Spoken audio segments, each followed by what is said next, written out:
Well, greetings, imagination connoisseurs. Once again, it is I, your Duke of Dope Discourse, your master of fun and wonder, your viceroy of verisimilitude, and your big Star Wars fan, Robert Meyer Burnett. And I'm here, of course, with the great Chris Carr.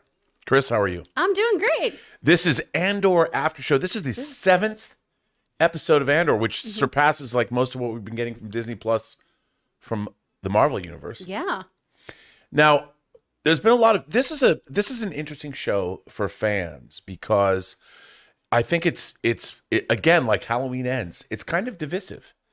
There are people that love the show and then people that don't. Really? It doesn't have the pulp, swashbuckling, Flash Gordon serial-esque sci-fi action adventure that Star Wars has. Sure. It's much more of if somebody made a film about the French Resistance in World War II, this is what we would get. I mean, in a way, this is sort of a Star Wars show where the pulp sci-fi has been removed. Yeah, it's a spy thriller in a galaxy far, far away. It is, and John le Carré or anything like that, which I'm totally there for. Yeah. Now, we are 7 episodes in. I thought the first 6, I really enjoyed them. I thought episode 6, The Eye, was spectacular. What a great lead up. What a tense episode. I think we both loved it, yeah? Mm-hmm. This episode, though, I felt this episode was a little bit treading water. Yeah. I feel like there were definitely some moments where I could feel my interest kind of starting to drift a little bit. For me, I really enjoyed a lot of the imagery in this one. I did too. Like Cyril going to that bureau and just seeing all of the sameness, the redundancy, you know, the cubicles, and his dread looking at that. As somebody who likes to be an individual, who likes to have a tailored suit and has a high collar, you know, that I thought was really interesting. The Empire's response to things in this, very interesting. Fantastic. I love, well, I guess it's the Empire Security Bureau. The ISB. Because I always want to accidentally say IBS, and I know that's not right. The Empire Security. With the Grand Maester running it all. Yes. I love all of that. I love watching the inner workings. He's a great character. Oof. I mean, it is, I would watch a show just about them and the inner machinations. I love all that stuff. I felt, though, that this story, when Cassian Andor goes back home to talk to his adoptive mother and talk to his ex-girlfriend or whatever, I kind of felt that was treading water. I mean, I understand why they did it, but I was kind of hoping that this would, I don't know why Andor would go back. I'm like, don't go back there. I mean, somebody's got to know. Wouldn't Cyril know? I just felt that we didn't need to see that. And I felt this was building momentum, and it felt like the momentum ended, which, by the way, was brought home for me even more when we jumped to, I'd like to call it Israel. They went to Israel with the beautiful beaches of Tel Aviv. I'm like, they're that's space Israel, because I've been to Tel Aviv and it's one of my favorite cities I've ever been to. It's likening it to Miami. It was very well. It didn't have as many buildings as Miami. That's fair. So I thought it was more like Tel Aviv to me. It felt like spring break. Yeah, it was like, that's what it was. Suddenly we're in a spring break movie. With trap music. And with trap music and Andor, like weeks have gone by. He's this beautiful girl wakes up in bed. You know, he's in this resort town, hiding his wares above the shower, as if I'm like, is no one going to find it there? I don't know. Which I really liked, but then here's something I didn't like about this episode. I felt that Cassian lost his cool. When he was confronted by a shore trooper, he's looking around. When there's Imperial officers, he gave him it. The shore trooper knew what he was doing. Why are you looking around? He completely gave himself away. He was not being the undercover suave guy after ripping off 80 million credits. Yeah. I expected more from our boy Cassian. Exactly. You got to lay low. And I understand, too, why he did go back home and try to talk to his adoptive mother and to Bix and everything. I understand that emotional through line. I feel like the actresses in those scenes really delivered and everything. They were fantastic. The acting is fantastic. It did have this kind of redundancy to it, though, of I wish I got to see you all later in the story, perhaps. And maybe this is something that we'll come back to where it's, oh, wow, this really does showcase, you know, how he needs to grow, how he needs to be more considerate of others, or how he needs to, you know, make amends to certain people. Because, I mean, obviously, Bix really just went through the ringer in, you know, those last few episodes. Yeah. but it did feel a bit redundant. And the stuff on the beach when we were in Space Ibiza, that I also was, okay, this is fine. I wouldn't look above a shower. Look at how we're seated right now. I am up on stilts. You can see my little leggies going just so that I have my headspace in the same as you. Something that's above eye level for me, I'm never going to notice. But here's another thing. Why would Andor go to lay low at a place where there's clearly a large Imperial presence? There's Imperial soldiers out there. They're rounding people up on the beaches. Yeah. I mean, I don't know what's going on there, but clearly that was not a good place for Andor to be. And when he's walking down the beach, there was no reason for him not to be anything but chill. Yeah. No one's looking for him there. There's no clearly he went somewhere where he could lay low. Mm-hmm. There was no reason for him to be suspicious. And it looked like obviously he was there long enough to pick some chippy up. Mm-hmm. I mean, I don't know who she was, but clearly he's been there enough that he had to have been out somewhere the night before. Yeah. I don't think he dialed her up. I thought it was a meet cute in a bar somewhere and brought her home, or they were in the middle of a relationship.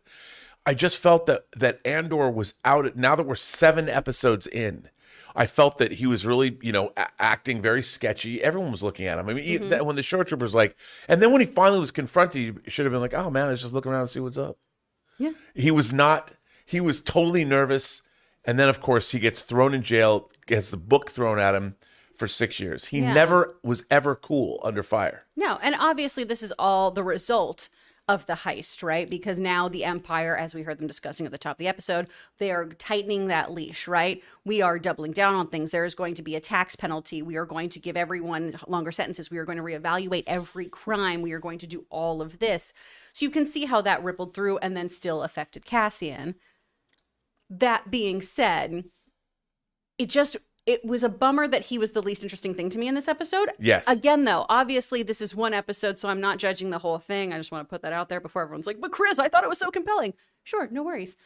I just found everything else happening so interesting, especially when you looked at the Empire and Deirdre, who was, oh no, it's an announcement and we need to not do this. We're playing into their hand. And that's what the name of the episode was, the announcement.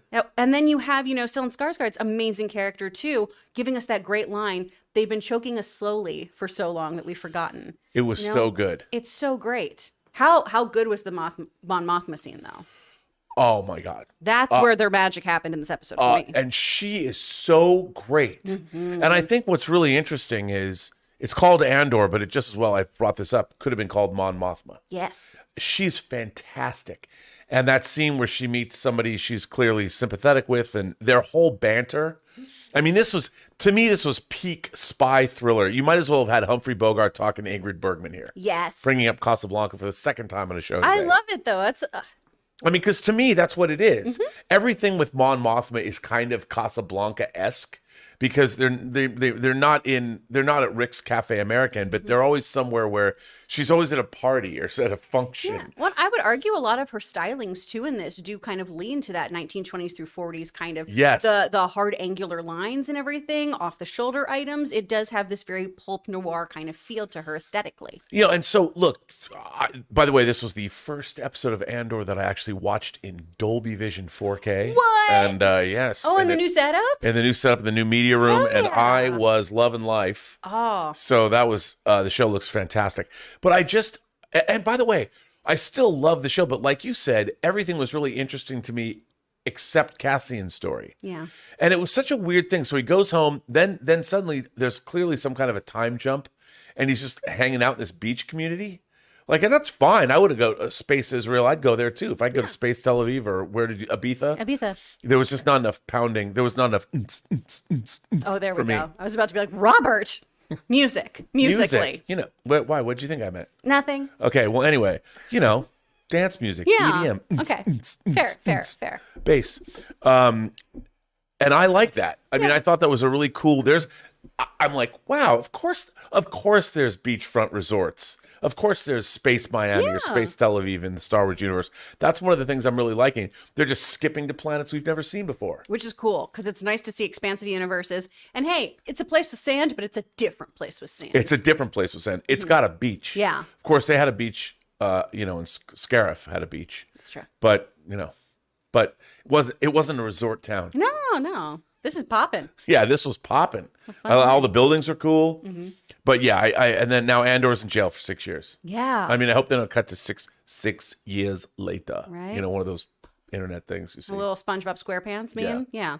What did you think about the little K2SO bot appearing? I loved seeing them in action. Yeah. Because we really hadn't seen. I thought. By the way, look at this shot. The effects are impeccable. Mm-hmm. Now I don't. It didn't. That does not appear to be. I'm sure that was completely CG, but it looks great. Yeah. It really looks great. But then again, Andor, look at how many you got. 3 short troopers up there in the corner, man. Chill the fuck out. Mm-hmm. That's act like somebody like you don't have a care in the world. You're in a beachfront resort community and you were acting sus the entire time. Yeah. I mean, I feel like this is also part of his character at this point in time, though, right? He's a Right. bit of a hothead. Yes. He doesn't play well with others. And sure, he has a remarkable set of skills, but a lot of times it seems like his attitude and his mouth just get him in trouble. Get him in trouble. It's true. But the rest of the stuff, I mean, I have to tell you that the final shot of the episode was Cyril amidst the endless cubicles. But even that, I would say that I think that Cyril's, I mean, I know that he's now literally in a dead-end job, but I kind of felt that he already was, and that's why he went home. And even Cyril, I was kind of hoping that he would be put somewhere. I mean, maybe he's going to be able to prove himself in this oppressive, bureaucratic, horrible cubicle office that he's working in. But I thought that even he'd progressed a little further than that. Like we would have seen more from him. It is episode 7 after all. We're now in the back half of the first season. And I want to see our boy Cyril like step up. Yeah. I will say, though, I mean, I'm interested to see where we're going with his character. Because I did love that when it was I plan to clear my name. Oh, we can get that taken care of for you right now. He didn't seem thrilled with that but that's more corruption. Right. That's not what I want. And you don't need to just expunge my record. I'm not guilty. I did what I was supposed to. Like you just see all of this happening on his face. And I think that's really interesting. And I'm wondering how that's all going to pan out. I love that. Like, is it going to be just completely turned off by the bureaucracy of everything that he ends up moving towards the rebels? Is he going to stay so steadfast in how the law works that he is going to just, zero in and just kind of tractor beam towards Cassian and be like, nope, you are the problem. I still have to take care of you.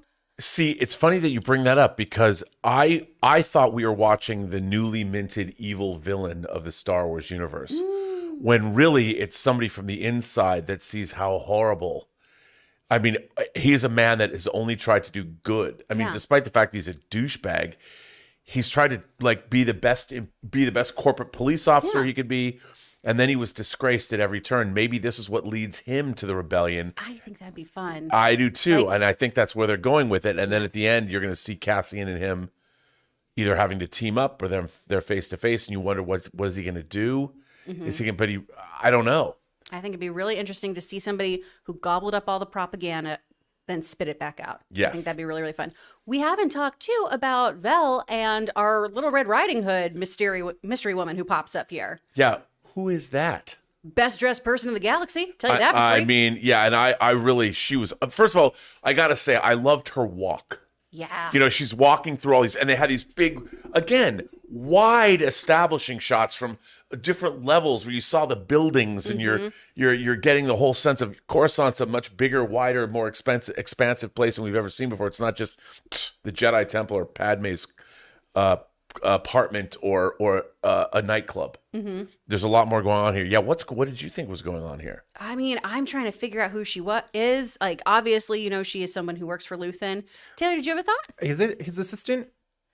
I don't think it is. This looks like a different actress. I thought it was. You know what? If it is, then that's something that passed me by. I'm sure our viewers like, didn't you get it? It was her. Yeah. Maybe it was. I don't know. Maybe it was. I mean, let us know, chat, if you think that. Can we also talk about, again, the importance of aesthetics in this, which I think is very important to a spy thriller. Vel going from, very unassuming when she's on Aldine, and then having this very sleek, polished aristocracy's kind of look, this aristocratic look to her, of like the hair is coiffed, she's wearing jewelry, she looks like she belongs among the people in the clouds of Coruscant. Absolutely. And I think that's such a great detail on this too, is you see that with Luthen, you see that with her, obviously Mon Mothma impeccably dressed all the time. I love that detail on this of just blending into your surroundings so perfectly, and that opulence can make you unassuming. Yep. Absolutely. And I mean, again, I love, by the way, I hope somebody makes a model of her car, her speeder, Ooh. because I love it. You But need again, that stick scale. yeah. Oh, I don't know if they'll ever do that, but that would be awesome. I'd love to get that. But and Luthen continues to be he's such a great character. So great. All those little moments of him just smiling so the driver could see and then popping away. Oh, love all of that. Same thing again, back to the dinner scene. All that wide smiling, pretend like we're having a great talk about our childhood. We're not, and don't tell my husband. Right. I love all of this espionage in plain sight. And I love the fact that the husband and wife are kind of at each other's throats. God, I hate him. He's such Stupid half man bun. he's a douche. He's such a douche. I mean, is he a Jedi wannabe? Is that why It he's rocking? feels like he's a Qui-Gon Jinn fanboy. Yeah, And I'm not here for it. Which I like the fact that he's trying to be something he's not. I mean, he's just shouting to the world, I'm a douche. I think so too. So anyway. I mean, for the most part, great things in this episode, but I think, the Andor through line just kind of drifted a bit for me. I also didn't understand, if actually, I read that this is a standalone episode. Oh. That it's not part of, it's not part of a block. Because that's what I felt at the end of the episode. It ended with Cyril, and I'm like, okay, that was literally a dead end ending. He's now in a dead end job. And where the other two stories, the blocks of 3 episodes, were always going somewhere, this clearly ended at a place that had no forward momentum. Yeah. There's nothing to wait for. So maybe that's what that is. So you now have episodes 8, 9, and 10, and then 11 and 12 for the climax. That's what I believe I read that with Tony Gilroy in Hollywood Reporter. So it makes sense. Yeah. So we'll get started doing something else with the next episode. But what did you all think? Let's find out what you viewers thought of this week's episode of Andor, the announcement. Is that what it's called? The announcement. The announcement. Because the rebels are announcing their presence. Before we do that, should we give a break to our sponsors? We should give a break to our sponsors. And who is our sponsor today? Taylor, cue it up. Check them out, you guys. Hey guys, we want to take a second and thank a sponsor of today's video, DraftKings. NBA fans, the wait is over. Basketball is back, so tip off the new season with DraftKings Sportsbook, an official sports betting partner of the NBA. New customers can make any $5 NBA moneyline bet and get $200 in free bets if your team wins. So check this out. In addition to the usual bets, everyone can boost up their winnings up to 100% with DraftKings stepped-up same-game parlays. Just go to the DraftKings Sportsbook app, opt in, and place a stepped-up same-game parlay today. With payouts bigger than ever, DraftKings Sportsbook is where you need to go to bet on the NBA. So download the DraftKings Sportsbook app now. Use the promo code CAMPEA, that's CAMPEA. Make any $5 bet this week and get $200 in free bets if your team wins. Only at DraftKings Sportsbook with promo code CAMPEA. Minimum age and eligibility restrictions apply. See the show notes for details. And thanks to our friends at DraftKings for sponsoring this Andor Aftershow. Well, Chris, let's find out what our viewers have to say about this episode. I'm actually very curious. Yeah. Oh, come with me, Mike. All right. I'll come to you. From Cameron Dane Scott, since you're, is that? I think we're Aiden those Foley, are older. right? There we go. Aiden Foley. You did well in there. Thank you. Watch your back. Fuck, this show is so amazingly written. So happy I love something from Star Wars again. Oh, agree, Aiden. I love that scene. I love everything to do. But he's great. I love the Maester and the rivalry between the two of them. Oh, it's the best. It's so good. So good. From Aiden Foley again. Loved seeing Yularen from Clone Wars in this one. Oh, did I say that name right? Is that who that was? I didn't catch that. I don't know. I need to rewatch Clone Wars. Yeah, I mean, me too. But I will take your word for it. Yeah. That is very cool. The funny thing is I only watched Clone Wars through once, and I didn't study it because normally I should go back and read everything about that part of the Star Wars universe. Yeah. I saw Clone Wars and Rebels once, and then there was that time between the last seasons of Clone Wars and sort of anyway. Mm-hmm. Kyle in the live chat is saying that the subtitle said it was Yularen. Oh, okay, awesome. Well, very cool. there you go. Nice, sweet. From Aiden Foley again. Let's be real. We all thought that was K2SO, right? Yeah, I couldn't remember if that's a different bot form or if that's specifically the bot we know's name. Yeah, I didn't see because there was more than one, I think. Yeah. And so I didn't think that was necessarily K2SO. I just thought that's the standard That's the R2 unit. of the Imperial Yeah. pacification team or whatever it is they use. That's the K2. That's I the guess. Ed 209 of the Yeah. universe. From A. Marcellus, we shouldn't be surprised to get Space Miami. After all, Coruscant is pretty much Space New York, Chicago, Detroit, and Washington thrown into one. It's true. It's fair. I think it's Tel Aviv instead of Miami. I love that. That's what I thought. That was know, the first thing I thought of. Because Miami's got the big skyscrapers too, right on the beach. That's fair. I hear you. That's why. From Sam Fisher, I honestly thought the Imperial giving the speech about the ISB's expansion of powers was Charles Dance, and I got so excited. That guy was great. He was amazing. It was funny because they didn't show his face at first. Mm-hmm. You know, he's talking and then it pans up and it finally reveals his face. And I just thought that was great. But what you're seeing is we've never known these things. Mm-hmm. You know, we see Star Wars, the Empire's already there, it's already in place. We don't know anything about the machinations.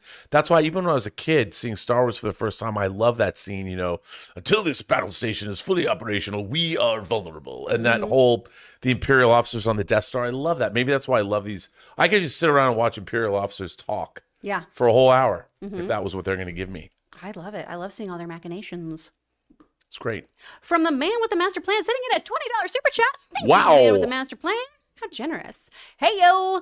Love the spy thriller feel of the show. And I was also on the edge of my seat when the Mon was telling the banker about her true self. Is he a friend or foe? Also, thoughts on whether or not Deirdre is Cassian's sister. Ooh. I never thought about that. Ooh. I mean, if she got a dye job, because when we saw her in the past. Yeah. she's- I mean, I don't think she is, but she could be. I don't know. anything's possible. Yeah. I never thought about that. Yeah. That's very interesting. From Sam Fisher.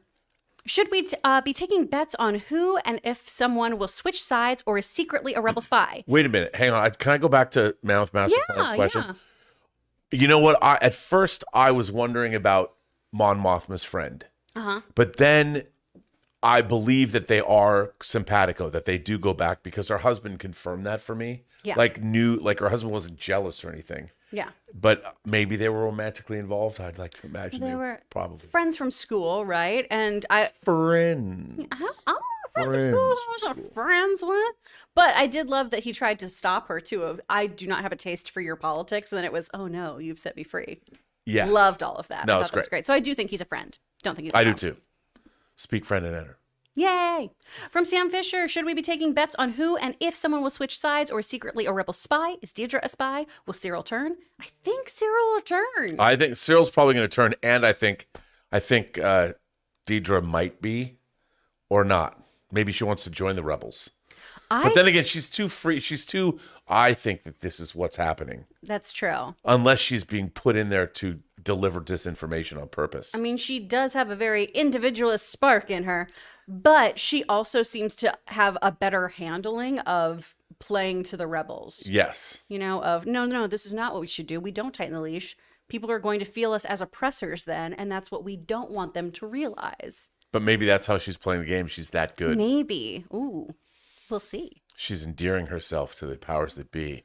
From A-Rod 2006, I'm wondering if the mysterious buyer that Andor and Bix were talking about will turn out to be Saw Gerrera and how that will impact things.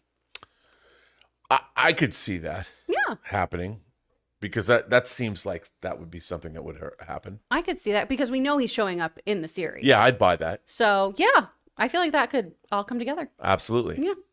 It's good call there. From Sam Fisher, the ending of Cassian getting randomly arrested and then imprisoned? They didn't check his identity? They didn't check his known associates? Well, I think he has, faked credentials. You can buy a lot of great things with Well, credit. yeah, he's got a fake name. He's probably Yeah. I'm sure he has What was enough his name? money. Cleef? Yeah. Good old Cleef. And so he's got these fake credentials and the thing is, the way that they were dealing with the law, it is probably just a bunch of drunken buffoons that get in trouble at Space Ibiza. Yeah. So, there was just stamping. And then she's like, oh, we've changed our policy.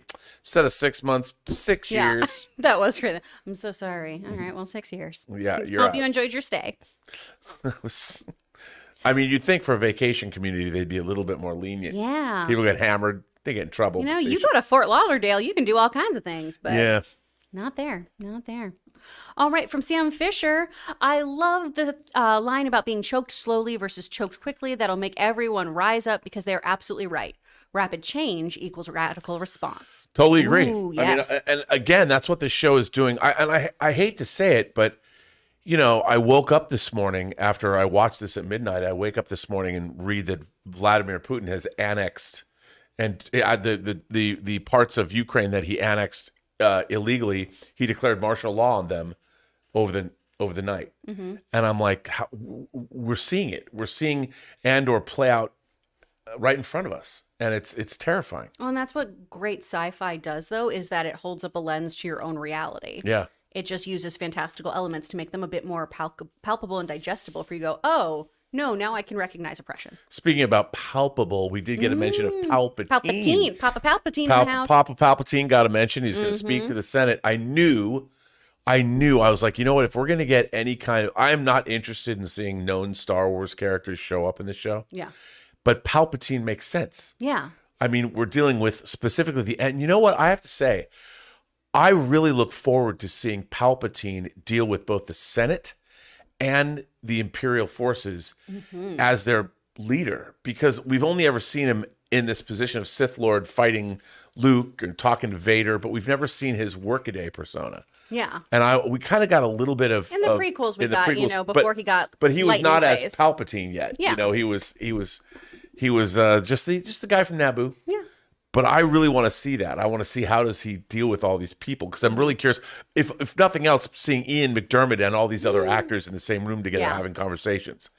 And I would love to see Palpatine and Mon Mothma. They have to square off. Yeah. They have to argue in the Senate. I gotta see that. That's what please give that to me. I really would like want that it. a lot. Yeah. From Sam Fisher again. So is Marva working with a rebel cell, or was she just talking about rebellion in general? When she's talking with Cassian? I took it as a rebellion as a whole. Yeah, I did too. But maybe I misread. I also, unlike Rob, I do not stay up to watch these shows. I watch them at 7 a.m. with my tea and have a nice time. But, you know, I could have missed that. You all correct me if that's not how you took it. Yeah, I mean, I basically, yes, more in general. Okay. I did, because, yeah. Could be wrong, though. Yeah. From Santes Henderson. Greetings from Disney World. Hello. Okay, Mon Mothma seemed to not approve of the heist turning into a firefight. Saul G and Rebels said she's trying to play by the rules of warfare. Honestly, it's possible. Well, yeah, I mean, I don't think that, you know, in her perspective, now people are dying on both sides. And this is probably not something, I mean, the reality of what they're going to have to do has not set in with her. Yeah.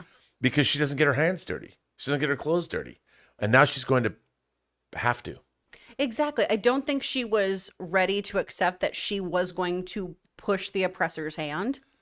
And that is an uncomfortable truth of having to, you know, you're going to break a few eggs to make this rebellion omelet, Mom. Okay, let's go. Absolutely. 100%. Yeah. Also, have so much fun in Disney World. I did my internship there. I had a great time being a character. I hope you have the best time, too. Eat a churro for us, please. Yeah. What character were you? I was friends with Mary Poppins, Mr. Smee, and King Louie. Wow. Okay. Yeah. Wow. From a Sith Lord. I don't think those were stormtroopers. They look a lot like clones who are still working for the Empire at that time. That scene either way was amazing. Well, they're shore troopers. I mean, that's semantics. But I love the idea of them being clones. I mean, I don't think at this point in time, though, they have clones anymore. I don't think that we've done Order 6. They're all conscripts. Yeah. Maybe. You know, Ray when Ora talking has about just this entered scene, the though, studio. Oh my gosh, wearing a suit jacket, looking sharp. Look at this guy. We gotta walk in more. You gotta You gotta walk in. You gotta more. walk in. I have to dress like this because this is Star Wars for adults, right? Ooh. Is this your adult persona?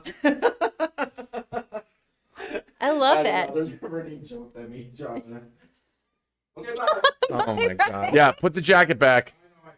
First your hot toys, now your blazer. What's Everyone's going taking on? your stuff today, homie. People are going in my office or taking my stuff. Man, not me. It's like Francis in Stripes. I don't want any of you to touch my stuff. Well, this is People what like, I was "What?" wondering. That's a good pull, though. That's Do you great. guys think that a Sith Lord was talking about this scene? Had that happen before. See if they can hear us. Hey guys, let us know if you can hear us. Hello.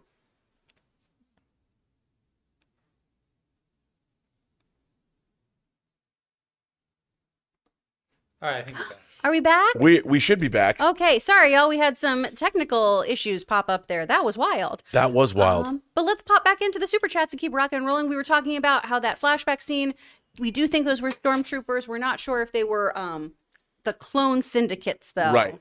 So I'm not sure. I think by this time the Empire was now conscripting young, able-bodied men and women to be part of their Imperial forces. I think so. Tay, we got the super chats coming No, back I'm up? reloading the super chats Awesome. now. Sorry. Thanks so much for your patience, you guys. We appreciate it. Sometimes, the internet is a fickle thing, and all the computers just decide to turn off. I mean, it's amazing. It's amazing the technology, though, we have at our fingertips in terms of being on YouTube. I mean, people are always like, think about it. YouTube's global. Yeah. You can instantaneously go live and talk to you beautiful people whenever you want. It's wild. It's pretty I know. wild. Speaking of people like communicating with us from all over too, a lot of these folks are saying they do think they are the clone version of the stormtroopers based on the design of the suits. Right. So that's pretty cool. I mean, that could be. yeah. Thanks. Or for they're your just input. repurposing that armor. That's true. Government cuts. I mean, it come depends. on. I mean, I'm a little unsure of the timeline because this is supposed to take place 5 years before, and we've seen stormtroopers already. Yeah. So Which is why we know Cassian Andor can't be in jail for 6 years. He's got to go die. yeah. Because I mean, those are clearly clone trooper armor, but Yeah. I mean, I do think that who's to say that because they do. I would imagine that those are not clones. Yeah. It does feel like this timeline wise was probably close to when they did Order 666, but Maybe. I mean, maybe they are clone troopers. Maybe we're going to see that maybe. later. Could we'll be. see how that pans out. Okay. So this is fun. The super chats loaded in a completely different order, so I guess we'll just go through and make sure. We'll know if we've read them before. Yeah. Put them on there. All right. A Sith Lord, you guys, can we scroll back down? Because I know I didn't have that one. This is from. Oh, that's from earlier? Okay, Yeah. sorry. We had these Aiden Foley's. K2SO we did. We have the Space Miami we did. Miami thing. We have that one with Charles Dance. We did get that wonderful one from the Man with the Master Plan. We did get this one. Yep. So far, all these are good. We read Sam Fisher's. Yep. That one as well. Thank you for your patience again, you guys, as we sort this out. Here we go, Sam Fisher. I don't trust Mon's friend from the party. Why not? Yeah, I mean, I think that maybe, I mean, you look, in something like this, all bets are off, but I do feel that they did know each other. Her husband knew that that man was familiar, but maybe no one, but he didn't seem, he even told her, he's like, do I want, he wasn't like, tell me what's going on. They seemed like they had a real friendship. Yeah. That went back. That doesn't mean he's not going to turn her in. No, I mean, he could have been playing into that hand, right? Of, oh, no, this is, I don't enjoy these kinds of politics, but really he's trying to bait her. So we'll see how it goes. I just, I'm an optimist. I hope that he is just a nice, sweet friend from school who's going to help her get her monies. Yes. Let's hope that's the case. And she didn't overplay her hand, too, if it's better for you to not know. And bankers are always a little suspect. Yeah, a little sus. They've always got their hands in some kind of pie. Exactly. From Spencer Smothers, perhaps you'll find my politics a bit strong for your taste. The writing is so good. That's just love. There's nothing you can do about that. Oh, yeah. Wonderful, wonderful writing on the show. Oh, it's so good. Great. The screenwriting, great. Different writers, a different writer and different director, not Dan Gilroy. And I was loving the script. Yeah. Still, caliber of writing is still on point. From Santos Henderson, it's not possible. Revolutions are dirty. Also, the fact that the stormtroopers are, ACAB says a lot. They are forcing people to be against them. I agree. I mean, and again, that's what we're watching. We're watching how a totalitarian regime, which unfortunately is mirroring real world events.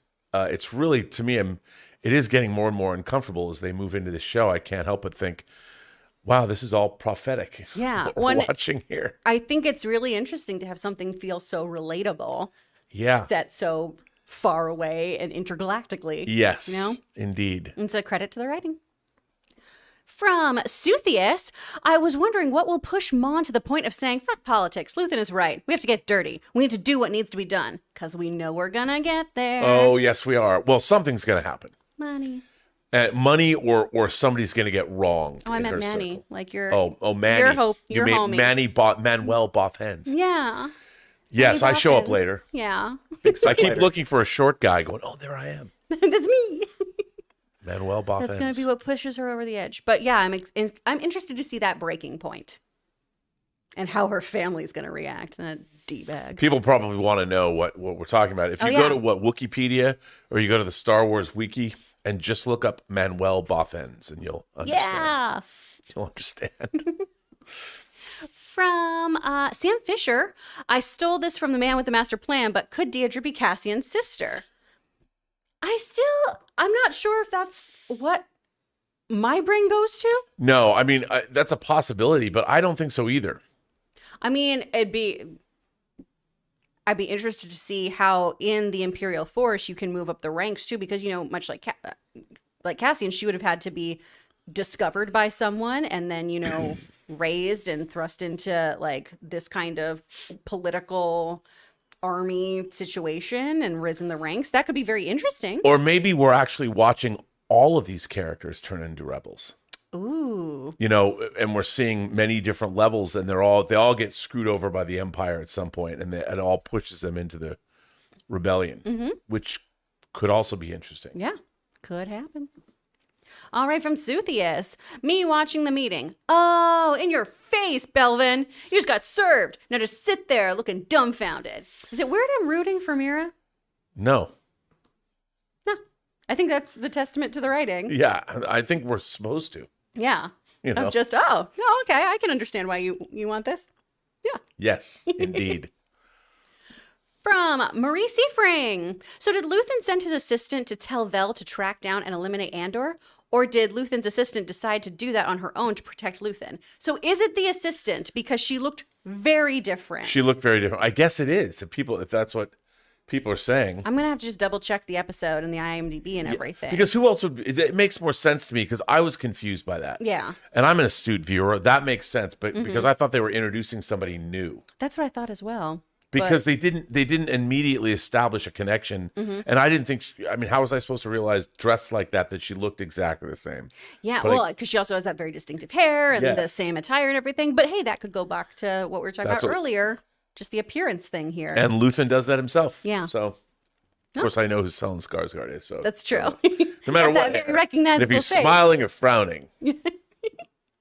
From receiving again, Cyril finds his own version of bureaucratic hell, care of his uncle. Yup. It looks like an episode of Severance. Oh, it was. And any sci-fi, it reminded me of things like Gattaca, even Tron. The original Tron had these cubicles and stretching into infinity. It was pretty terrifying. Yeah. I never want to live in that world. No, that genuinely made me so uncomfortable. Like, soul crushing. No, I don't want to do that. But it was really well done. Yes. It was really, again, the production design in this film and the cinematography is just impeccable. Yeah, and they do such a good job of making you understand people's point of view on this, because even though Cyril, those first few episodes, it was just like, well, screw that guy. Right. This little twerp. You feel for him over these last few episodes of, wanting to do what's right in accordance to his own moral code, wanting to, uphold the law, dealing with this mother, dealing with this family, and then not having any of his individualism, fostered. That whole bit of you look like somebody who needs approval. Oh, that was brutal when his mom said that. I'm like, oh. Wow. If I wore a tailored suit, my mom would be like, well, you look snazzy. Right? Exactly. But not his. Oof. From Marie Seafring again, Cyril, autocorrect. All things. I mean what you know, Marie. I got you. Thank you for writing in another super chat, though, to do that. That's really sweet to continue to support. From a Sith Lord, Sheev Palpatine got everyone scared as fuck. Phew. Yeah. Yeah, it would look whether I would just assume that at some point, because they only made so many different clones, and after the Clone Wars, how many did they lose? Yeah, but because to me it was all white armor. I guess the clone troopers would be that way from the beginning. They were at the beginning of the war that way, but then we saw so many different versions. Those were like first generation clone trooper. Yeah. So I don't know. That's what it looked like. I think I skipped over part of a Sith Lord too. But I'm not sure if this is one that we got right before it crashed. This might have been the one. Oh no, that is the one. That's the one there about the stormtroopers and everything like Rob was just talking about. Yeah. Okay, cool. Awesome. And is that everything? Or are we still scrolling? No, we still got. Okay, awesome. Sam Fisher, you're all individuals. No, we got did that. Sith Lord. I just read that one. Oh. Yeah, the other one was I don't think those are stormtroopers, which is the one that No, got. the Sheev Palpatine. Yeah, that's what the one I just said. And then you responded to the other one. Oh. Yeah. I'm confused. That's okay. All right. Sam Fisher, you're all individuals. We're all individual. I'm not. Great lines. Great. Yes. Yeah. Yes. Sam Fisher, I love that Genevieve O'Reilly has turned what was basically an extra part into like a secondary character role. Oh, 100%. I mean, and I think that's the joy of this show, is that we're how fleshed out all of these characters are getting. And I mean, I'm so there for it. Yeah. I mean, I never thought I'm wearing. I said to you, I'm wearing this Blue Harvest T-shirt. This shirt, for those of you who don't know, Blue Harvest was the name of Return of the Jedi when it was being filmed. That was its fake name, Terror Beyond Imagining. And I never thought like a character like Mon Mothma, who you saw a few times in Return of the Jedi, in 1983, that here we are 35 years later, or even more than 35 years later, and almost 39 years later or something. And we're seeing her as a main character in this show. I mean, I just love that. Yeah. I don't think in 1983 even George Lucas would have thought, George, one day Mon Mothma is going to be a principal character in a Star Wars TV show. It feels like a really cool EU cut. Yes. Right? I feel like I'm getting that insight for every one of my friends who's like, well, in the novels, Chris. And I'm like, no, I don't. Tell me. Yeah. I love it. From Aiden Foley, I felt Andor was so lax about the Empire because he has all the money in the world to escape somewhere where he thought the Empire would not likely be. And his arc is that he must fight to truly live. I mean, I like that idea. Yeah. But I think he must know that after this heist, it would be all over the news services that the Empire's cracking down. There'd be imperial decrees. I mean, they're everywhere now. So he must have known that. I mean, that's why he was sneaking around when he went back home after the heist anyway. Yeah.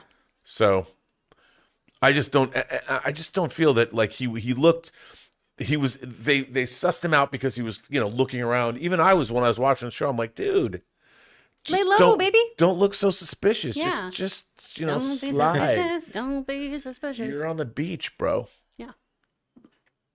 From Alberto Macias. You guys think Diego Luna would have helped? You guys do. Hey guys, do you think Diego Luna would have helped the sequels more than Oscar Isaac? Would have helped the sequels more than Oscar Isaac? No. Oscar Isaac's a tremendous character who did very well with the Poe Dameron part. I mean, the sequels, I think the Disney sequel trilogy, especially looking like, I wish that the sequels had this kind of writing. yes. The problem with the sequel trilogy is they introduced great characters like Finn and Poe Dameron and did absolutely nothing with them. They had nowhere to go. They had no arc. Yeah. They had nothing they wanted. Poe Dameron was just your generic fighter jock. And the idea of Finn being an ex-stormtrooper, that could have gone someplace really interesting. Yep. And it went nowhere. Heck, other kids just having midichlorians, basically, when we have that moment of that youngling holding up that broom. Yeah, at the very end. We could have gone through that where it's, oh my gosh, we're not going to talk about lineage. We're going to just talk about how literally the Force can find any person in the galaxy. Those are the things that would have been interesting. Could have been instead, interesting. we cut to fucking clones. Yeah. Well, I don't know. what are you going to do? From Maurice Efring. Actually, do you think Vel might end up breaking Andor out of jail to get to him? Maybe. That could be he's got to get out of jail somehow. Someone's gotta do it. We know that this entire series it's shorter than 6 years, both seasons. Yeah. So he's got to get out of jail soon. And I don't think he's going to for good behavior. Although, wouldn't it be interesting because Cyril knows, what if it's Cyril that gets him out of jail? Because he knows that I'm going to get you out of here and you're going to take me to the rebels. Ooh. What about that? That could be a fun little Because through line. he's going to recognize what he looks like, even though he's been arrested under a different name, different identity. Because we saw he already had his interest piqued with that robbery, and you could see on his face, I bet that motherfucker had something to do with this. Yes, I like that R&B. could be. Okay. Don't know. Can I give you guys a theory? Yeah. What do you guys think about Mon Mothma's daughter? I feel like she's kind of suspicious right now. It is hard to tell if she's just an awkward teenager who hates her mom or if she is doing some sus activities. I think she is just a kid. Yeah. I mean, I think that why? I mean, Mon Mothma she's already walking around like she's being watched everywhere she goes. I don't think they need to have her daughter. I mean, they could. I just don't think that they do. I think what's interesting is that we're seeing this officer who's been part of the rebellion in a mundane family. I think we're seeing the real family life there. I think, she's just kind of a pissed off teen. I don't think that her daughter is beyond turning her mother in, though, at some point. Oh, yeah. But I don't think she's working for the Empire right now. No. But she might later. Yeah. We'll Just see. a thought. From Harv's K, the shave and a haircut knock exists in the Star Wars universe. Yay. That was so funny. Anyway, I chuckled at that. It's a cute touch. From Up and Adam, Tony Gilroy said this episode is a standalone episode. There we go. Yeah. From the arc structure, and we'll return to that with the final episodes. Thanks, Chris and R&B. Oh, thanks, Up and Adam. You're welcome, Up and Adam. Yeah. That's what I heard. So I'm glad someone confirmed that. Awesome. Alrighty. From Ray Hora, if this is Star Wars for adults, then do you think we'll ever get Star Wars for dogs? Yes, Ray. Yes, I do. And I believe we deserve to live in that world. Isn't that what Chewbacca's for? The Book of Boba Fett's for dogs. Oh, he said for dogs. I thought dog shit was what he said. Oh, come on now. Oh, man. Taylor's spicy today. He is spicy. Thank you so much for supporting the channel like that, Ray. We appreciate you.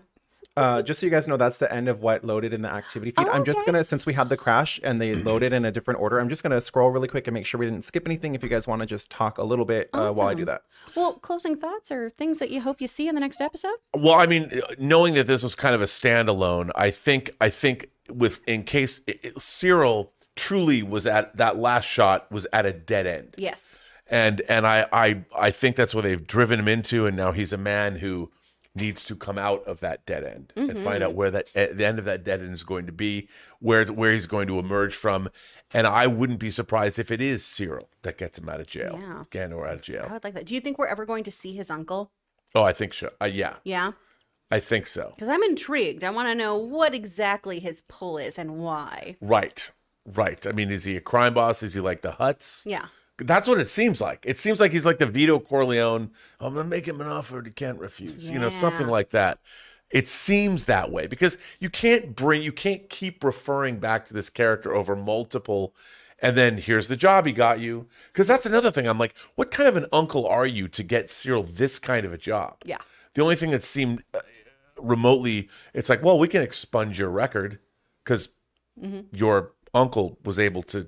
Clearly, you're somebody you're not the first person whose record we've expunged. Yeah. That was a little too quick and easy. Yeah. I mean, is this like, has he gone into the witness protection program working in this horrible office? Is everybody there ex so-and-sos who got in trouble and that's where they dump them? I don't know. That doesn't seem like a good family friend or a family member to me. No. But we'll see. Seems pretty suspect. I know. Looks like we're good on our end. Awesome. All right.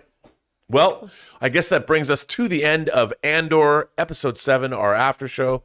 Chris, I want to thank all of our viewers for supporting the channel via Super Chats because you give us something great to talk about. And this show is, after all, about hearing from you. I love, of course, being here with Chris Carr. Chris, where can people find you online? Well, you can find me at actor Chris Carr on both Twitter and Instagram. You can find my voiceover studio, Speak Friend, and you can find us tonight, 8 p.m. Pacific Standard Time, doing the weekly hero. I've been getting messages that the Bayonetta story is continuing, so we filmed that earlier today, so we'll maybe have to update some of those things.